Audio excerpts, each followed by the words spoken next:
Anomalisa is about a customer service representative who is like a public speaker who goes to Cincinnati from Los Angeles on a plane, and he stays in a hotel the whole time. And you get a lot of like candid shots of him talking to people before he gets to the hotel.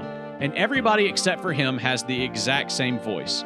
They're all voiced by this man, no matter what they're woman or anything. They're all voiced by this one guy. He's the only guy that has like a distinct voice in it. He calls his wife, same guy's voice. Talks to his son, same guy's voice. And then he's hanging out in his hotel room getting drunk, and he calls an ex-girlfriend, talks to her, and they meet up at the hotel and everything. Shit goes bad, and same voice. She has the exact same voice. And then he's sitting in his hotel room. He takes a shower after all that shit going bad. He looks in the mirror. He wipes away like the fog on the mirror, and then he hears somebody with a woman's voice in the hallway, and he freaks out.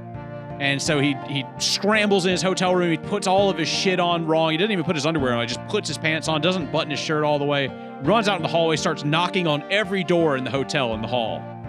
And people answer the door. They've got the same voice as the guy.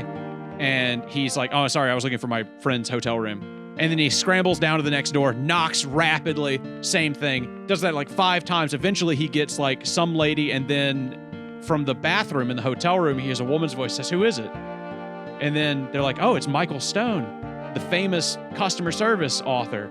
Michael Stone, everybody's here to see him speak at a conference. They know exactly who he is. Turns out Michael is suffering with a mental disorder where he believes that every other human being except for himself is one person. It's a real thing. It's called the Frigoli delusion. It's kind of like your favorite movie, the gay ass fucking Adam Sandler shit, whatever the fuck it was, or Woody Allen or whatever. Who fucking cares? Gay ass fucking favorite movie. You know what I'm talking about? He can see their face, but he believes that they're all the same human being. And this manifests as him hearing their voice be the same person. So he finds this lady, and he takes them out to drinks and everything, and then her friend is constantly hitting on him. And this movie is so good at one thing, and that is making you uncomfortable with mundane small talk. Every human being in this movie, because he's famous, everybody knows kind of like who he is, at least a little bit. He's a famous author. So this movie is him having small talk with people in the hotel who already know who he is and are like wanting to be with him, and then small talk about like the weather and shit. And then like the awkward silences. Everything's so perfect about the conversations. And then he gets this girl, but he's not like a smooth son of a bitch. He's in his 50s.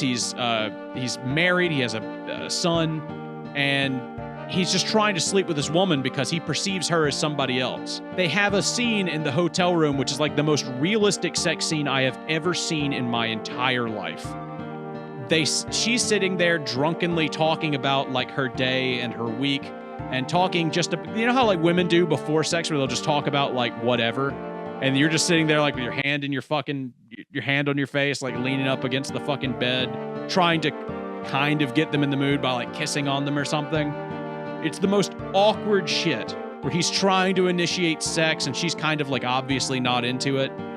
And then they end up having sex, and then it lasts like a minute at most, maybe 45 seconds. It's so like blindingly real. The movie will make you feel something. If you have any sort of social anxiety, it is one of the best movies I've ever seen where you can talk about like social anxiety and be like, this is what it's like. This is what it's like. You hate every social experience. It's a 9 out of 10. It's great.